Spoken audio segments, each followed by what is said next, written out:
Land Reform.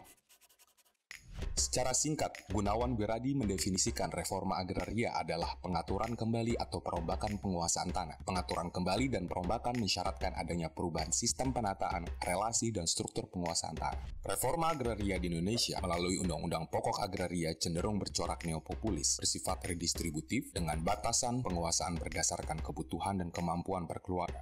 Sementara di Indonesia, tanah-tanah yang semulanya biru hampir seluruhnya telah berubah merah dan dipetakan untuk kebutuhan ekspansi korporasi tambang, perkebunan, infrastruktur, dan pabrik-pabrik industri, serta industri ekstraktif.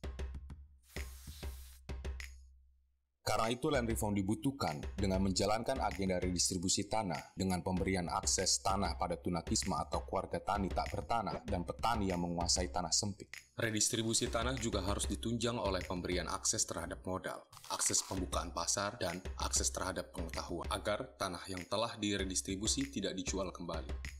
Untuk mengetahui agenda kebijakan dan reform berjalan dengan cukup benar di lapangan, dua alat uji sederhana dapat digunakan. Pertama, tidak adanya redistribusi, maka dapat dipastikan bahwa kebijakan dan reform hanya berpura-pura. Kedua, rekonsentrasi tanah pada segelintir elit, maka dapat dipastikan kebijakan tersebut sedang melawan agenda land reform. Karena itu, redistribusi tanah berbeda dengan hanya membagi-bagi tanah atau sekedar sertifikasi.